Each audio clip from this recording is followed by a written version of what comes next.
selamat datang kembali di episode kita UMK Talks. Yang hari ini kita mendatangkan kembali dua orang spesial yang menjadi kebanggaan dari kampus kita.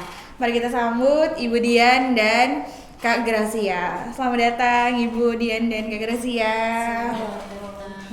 Gimana kabarnya hari ini? Alhamdulillah baik. Alhamdulillah baik ya. Alhamdulillah. Boleh nih, karena penonton sendiri belum tahu profil dari Ibu dan juga Kak Gracia, mungkin boleh dipaparkan dulu. Oke, perkenalkan nama saya Dian Putriana. Saya salah satu dosen psikologi UMKT pastinya ya. Kalau minatnya di klinis, peminatannya di klinis, kemudian saya selain sibuk menjadi dosen juga sibuk berpraktek sebagai psikolog pastinya ya, karena itu kewajiban. Saya juga psikolog asosiat di salah satu biro di Samarinda. Boleh disebutkan atau tidak? Boleh. Oh boleh. Okay. Biro Matafi Hati di Jalan Perjuangan gitu. Kak Gracia sendiri? Kalau aku biasa disapa Gracia ya, seperti yang dilihat udah pakai alma mater, otomatis mahasiswa kesibukannya. Kebetulan saya mahasiswanya Ibu Dian, mahasiswa psikologi semester 5, dan saat ini selain menjadi mahasiswa, Gracia juga berkesibukan sebagai MC dan juga kebetulan juga sebagai penyiar radio di salah satu radio di kota Samarinda. Boleh dikasih tahu Kak, radionya apa? Siapa tahu ada yang mau dengerin ya. Radionya di Mall Mesra dengan frekuensi 102.7 FM Samarinda. Nah, sore ini juga nih bakalan. Jadi aku biasanya siarannya setiap sore. Di hari apa aja tuh Kak kalau boleh Di tahu? hari Rabu yang paling rutinnya. Di hari Rabu jam 4 sore. Oke. Jangan lupa didengerin ya teman-teman ya. Baik, langsung aja nih ke pertanyaan selanjutnya. Pendapat dari Ibu dan juga Kakak tentang maraknya kasus mahasiswa bunuh diri dari segi psikologi nih Bu, gimana tuh? Oke, emang kalau pendapat saya lebih ke sedih ya. Iya. Miris banget karena Betul. banyak banget ya. Selesai ini ada lagi, baru-baru aja juga ada ya. Iya, Ada lagi, ada. kayak beruntun Bener, terus. bener. Sedih. Kalau pendapat sih saya mikirnya kayaknya ini banyak faktor ya. Faktor yang pertama dari sosmed. Saya yakin banget sosmed itu berpengaruh besar.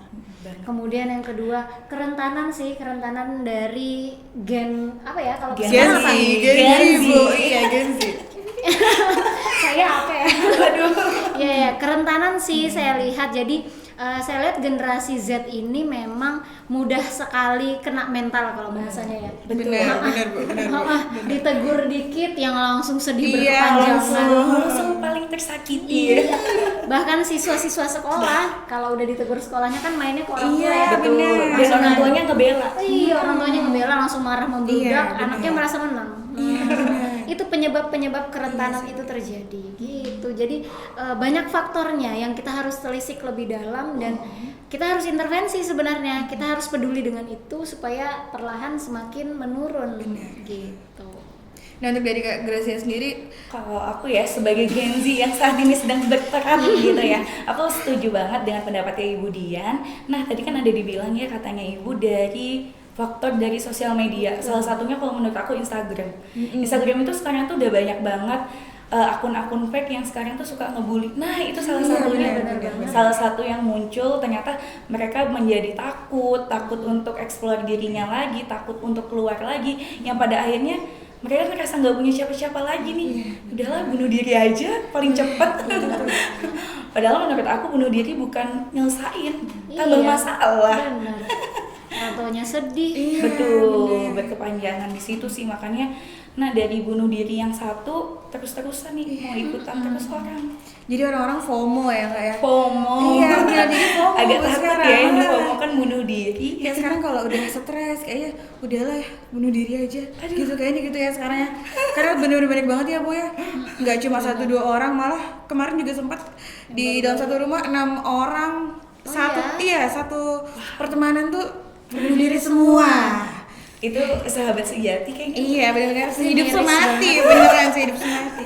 Jadi itu sedih banget sih sebenarnya. Terus untuk kenapa sih Bu bisa dan faktor-faktornya tuh apa aja sih? Kok sampai orang-orang ini berpikiran untuk bunuh diri ini sebagai Jalan jalan Jalan gitu. pintas.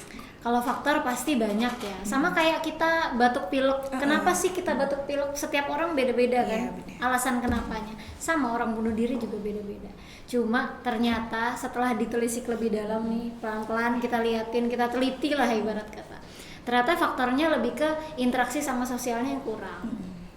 Gitu. Jadi dia mengharapkan interaksi yang seperti apa tapi didapatnya seperti apa gitu. Ada perbedaan, ada gap antara harapan sama kenyataannya gitu. Jadi misalnya dia pengennya punya teman-teman yang baik, yang support, tapi ternyata teman-temannya ngebully. Nggak sesuai. Orang tuanya dia harap punya orang tua tempat berlindung yang baik ketika dia Harapannya cerita. keluarga cemara Bu ya. Keluarga cemara banget, tapi ternyata orang tua sibuk bla bla bla hingga akhirnya dia merasa nggak punya siapa-siapa. Nah itu seringkali orang-orang yang bunuh diri merasa tidak punya siapa-siapa. Akhirnya nggak ada harapan lagi untuk aku hidup, ngapain aku hidup lagi gitu. Jadi ya udah mati aja. Harapannya dia setelah mati dia banyak teman, banyak ini, padahal ya Allah Banyak teman, banyak Iya. teman di tempat baru. Aduh, tapi kan kita nggak tahu ya jalannya Iya, seperti apa ya. Betul. Aduh, sedih Nah, banget. ternyata Bu, tapi selain karena emang dia ngerasa sendiri, kalau dari Gracia pribadi kadang tuh ekspektasi nggak sih Bu? Iya, Ekspektasi benar. orang lain yang terlalu kita pikirin, Benar, yang ternyata benar. kita tuh nggak perlu kan Bu untuk memenuhi ekspektasi orang lain kayak Iya, gitu. benar. Ternyata karena banyaknya ekspektasi dari luar, banyaknya tekanan gitu ya, Iya. pengen kita jadi A, pengen kita jadi B, pengen kita jadi C, yang akhirnya amburadul Iya, semua, nggak penat jalan. nih orang-orang yang tadi kita bilang rentan tadi ya. Capek banget, dan ya itu tadi interaksi dengan lingkungannya tidak baik, harapannya tambah banyak banyak banget gitu ya. ditabrak sana sini gitu Jadi kan. pressure-nya Kita dari mindful, mana-mana. iya Benar. benar. Lagian gini, orang-orang yang punya masalah mental itu kan logikanya dia punya masalah ya, masalahnya disimpan di otaknya. Oh iya. Otaknya jadi full banget, terus tambah harapan-harapan orang, bikin masalah baru, tapi nggak ada teman buat dia cerita. Iya, Masalahnya numpuk tanpa dikeluarkan. Nah jadilah otaknya ini Meledak. penuh, penat, meledak dengan itu melakukan hal-hal yang tidak baik seperti itu. Jadi kayak kesalahannya dan masalah-masalahnya belum sempat dikeluarin, Benar. ternyata Masalah udah ditumpukin baru lagi datang sama lagi. pressure dari yang lain-lain ya. Betul. Bener-bener kayak. Tapi sebenarnya bukan ini juga ya Bu ya, bukan solusi juga ya sebenarnya Oh untuk bunuh jelas, diri ini. Bukan jelas banget bukan sih. solusi banget. Kalian nggak tahu diapain di sana. Iya, kan? Betul. bener. Takut banget Kalau kalau harapannya mungkin setelah bunuh diri udah Bukan deh ya? tamat, nggak mungkin begitu kan. Di sana ya. makin panjang. Iya, di sana makin panjang. kubur aja ditanya dulu ya kan, kalau muslim Kenapa? kan kenapa lu mati lu ya. Saya bingung dah tuh. Iya. Terus nih Bu, apakah tugas dari dosen itu bisa membuat kesehatan mental kita terganggu? Karena beberapa ke belakang ini kayak kasusnya karena tugas yang berat, karena dosen ya? killer, Oh iya. ya? Dan juga skripsian Bu, ini ramenya nih, kayak mahasiswa semester akhir yang lagi ngerjain skripsi dan Bunuh diri. aduh, iya bunuh Bunuh diri, diri. nggak kuat nih, gitu. Jadi pertanyaannya apa tuh? Jadi Sebagai dosen nih, jadi pertanyaannya Iya. apa ya? Kira-kira itu juga bisa jadi ini nggak sih Bu? Penyebab. Iya, penyebab si tugas-tugas ini. Ya kalau dibilang bisa jadi ya bisa jadi. Semua hal bisa jadi penyebab kalau dia rentan. Dan nggak bisa Kalau dia ngurus. mudah banget mental breakdance-nya. Iya, mental bener. breakdance. Kalau Iya. gampang kena mental ya Kesentuh Bu ya. dikit aja kayaknya langsung Ya, down. dosennya nyuruh coba baca halaman 10 terus dia yang nggak siap bacanya bisa down kan? Iya, Betul. benar. Pulang-pulang bunuh diri. Aduh, jangan dong, jangan dong. Apalagi skripsi ya. Iya, yang benar. berat-berat terus. Ya kalau ditanya apakah itu bisa jadi penyebab, bisa. Cuma mungkin jadi apa ya? Kalau tadi Mbak siapa sorry namanya? Jana, Bu. Mbak Jana bilang itu ternyata banyak banget yang bunuh diri karena penyebab tersebut. Bisa jadi ini tamparan keras buat dosen-dosen di Indonesia gitu ya. Betul. Kenapa kok sampai seperti ini? Apakah memang tugasnya yang terlalu berat, yang dosen-dosen ini nggak menyadari Iya. sisi mental mahasiswa zaman now gitu? Betul. Padahal harusnya tidak seberat itu loh, jangan seberat itu. Atau kalaupun berat dibantu dengan bimbingan yang lebih intens misalnya kayak gitu. Itu tamparan keras sih buat kita-kita sebagai dosen ya. Nah, untuk dosen-dosen di luar sana yang mungkin nonton ini, Iya, memang. Jadi Betul, saya betul. aja baru dengar ternyata banyak Banyak. alasannya karena tugas gitu Iya, loh, kaget juga kenapa gitu. Langsung sedikit tertampar. Iya sedikit banyak sih, nggak sedikit sih.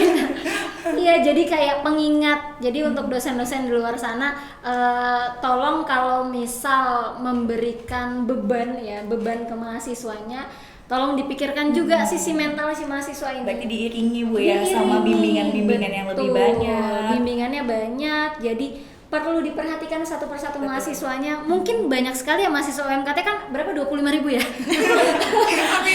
Banyak banget ya. Oke, mahasiswanya kan banyak ya. Kita nggak mungkin perhatiin salah satu Bener. persatu. Cuma kita harus lebih aware aja, lebih peka gitu lah. Dilihat kalau misalnya ada satu atau dua mahasiswa yang memang terlihat mudah kena mental, itu mungkin diberikan perhatian khusus. Seperti didatengin langsung Cocok di dengan cara belajarnya gitu ya. ada butuh bantuan nggak misalnya Iya. kayak gitu, ayo apa yang perlu dibantu nih misalnya, itu aja, nggak usah ragu, nggak usah sungkan, nggak usah malu gitu ya untuk datengin mahasiswanya, karena memang itu salah satu kewajiban kita ya. daripada ini anak sudah merasa terbebani terus nggak ada support, makin dibeban, aduh ya gimana ya. Iya. Untuk Gracia sendiri nggak pernah dong ya merasa terbebani? Apa pernah dia? Aduh mulai.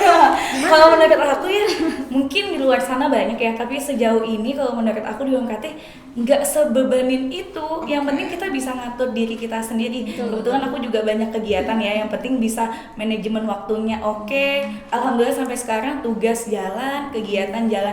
Yang penting jangan ditumpuk. Nah kalau aku lihat dari pengalaman dari teman-teman aku sendiri ya, itu biasanya itu udah mepet-mepet gitu loh. Misalnya nih dikasih deadline-nya 1 minggu, ternyata H-2, H-3 baru mulai ngerjain yang harusnya tadinya udah mau selesai baru ngejar. Nah di situ Tertekannya nambah kan? tertekannya nambah, belum lagi dari mata kuliah lain datangan. Di situ sih yang sebenarnya mereka itu merasa paling stres gitu loh. Yang sebenarnya kalau kita bisa ngaturnya, alhamdulillah enjoy aja. Iya, poinnya selain dosen juga mahasiswanya pasti ya, dari Betul. segi mahasiswanya Bisa sendiri. ngelola dirinya Benar. sendiri. Manage itu banyak, ada manage waktu, manage diri sendiri, manage lingkungan. Betul. Nah, itu semuanya harus di-compare nih semuanya. Harus nih. disaring. Jadi kita harus tahu penjadwalan yang baik, kapan saya harus ngerjain A, Betul. B, C, daripada tabrakan kayak kata Gracia Iya, tadi. Di situ sih yang stres kalau tabrakan Yang semua. apa sih SKS ya, sistem Iya. kebut semalam itu sering banget. Saya Malah bukan tim. jadinya kan deg-degan ya ngerjain, Bu. tertekan, akhirnya hari H Nangis. nangis, hari H nggak selesai.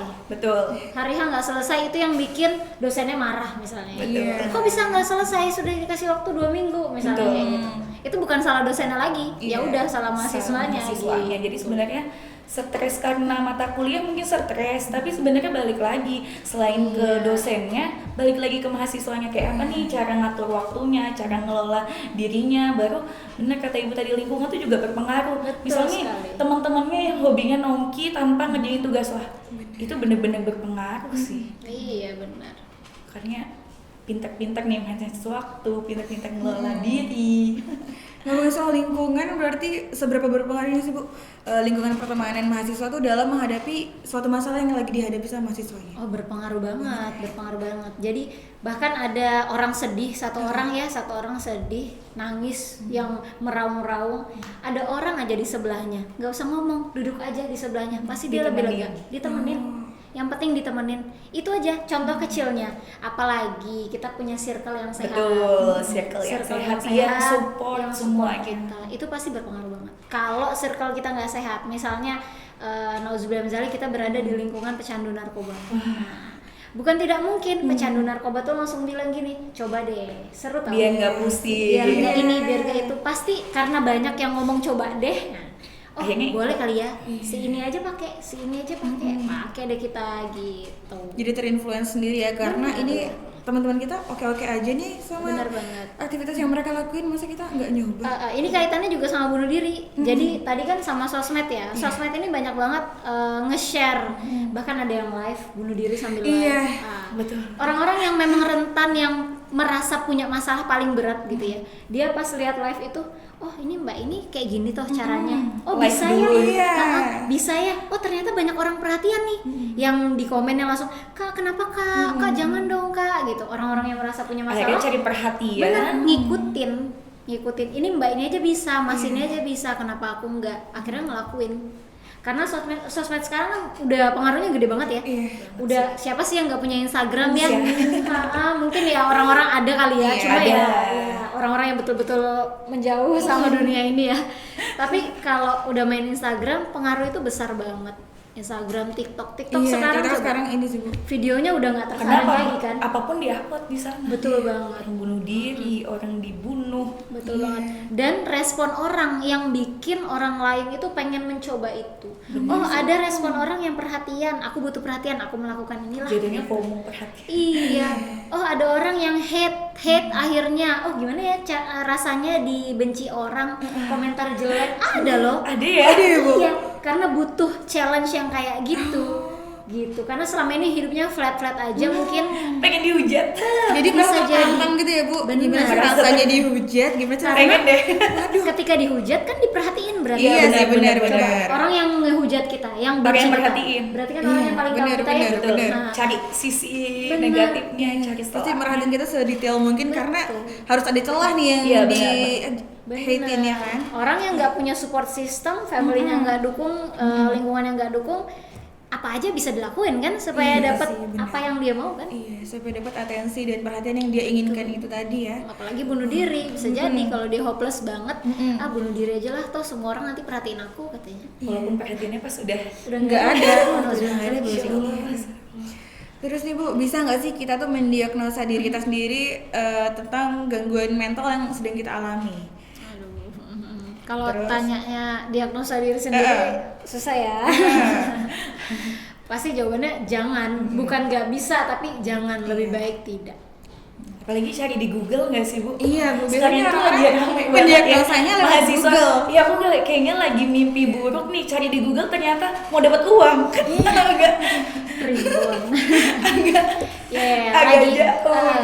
by the way lagi hits nih namanya self diagnosis. Iya, Dia lewat jadi Google. banyak self diagnosis. Jadi orang-orang yang memang merasa punya masalah, dia langsung ngetik gejalanya. Betul, Bang. Tidak bisa tidur jam segini, tidak mau bersosialisasi dengan lingkungan, tag bipolar disorder. Misalnya Bener. dia langsung suka nyimpulin. Iya. oh saya bipolar katanya kayak gitu. Lalu ayo Dan dengan bangga Lalu memamerkan dia. iya di sosmed kayaknya Iya. aku bipolar deh guys. Iya. Bahkan ada yang memang sudah alhamdulillahnya datang ke psikolog ya. Ada klien saya tuh datang buka pintu duduk terus ngomong gini, Bu kayaknya saya schizophrenia deh. Tahu schizophrenia nggak sih?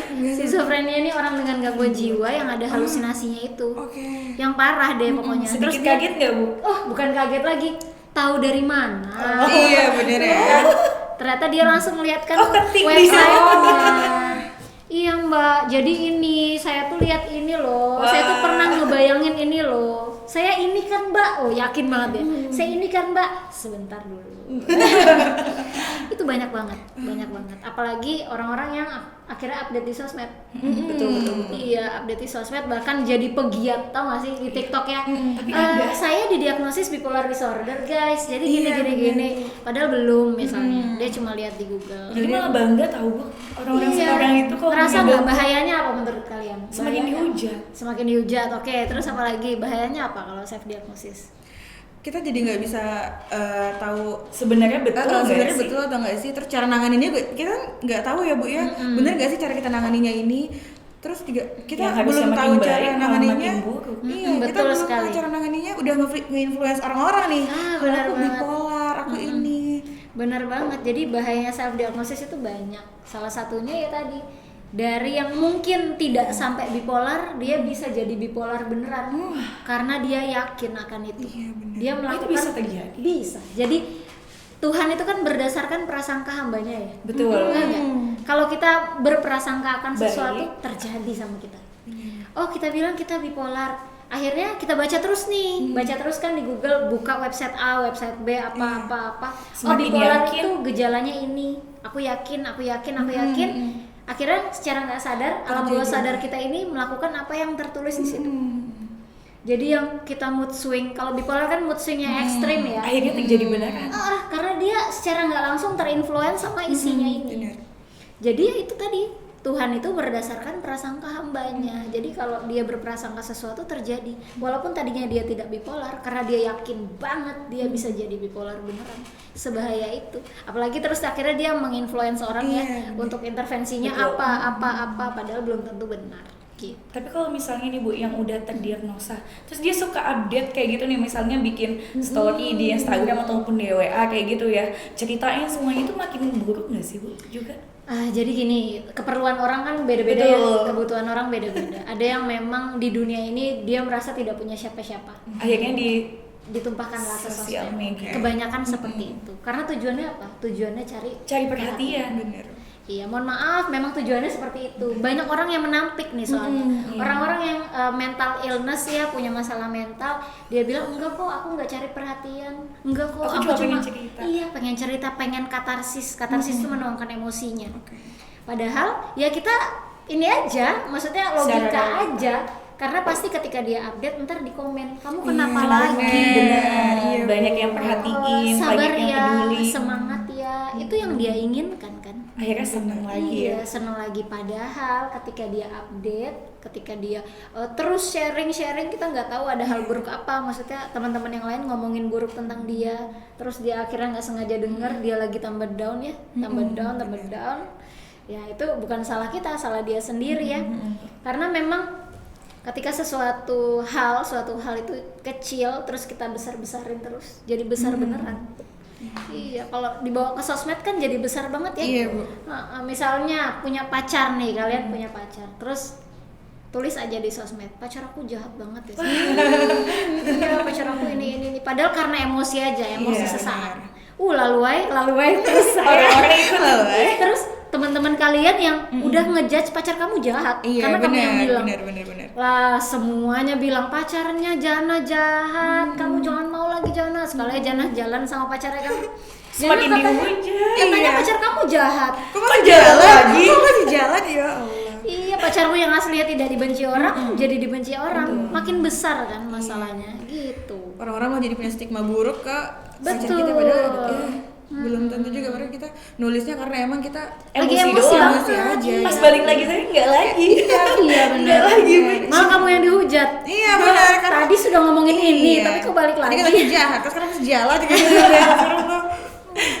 Berarti langkah awal yang harus kita injak setelah kita tuh ngerasa ada yang ngeganjil nih sama mental kita, mungkin ada stres yang terlalu berlebihan gitu tuh, lebih baik kita kemana sih Bu? Kalau langkah awal mencari dukungan sosial yang baik sih.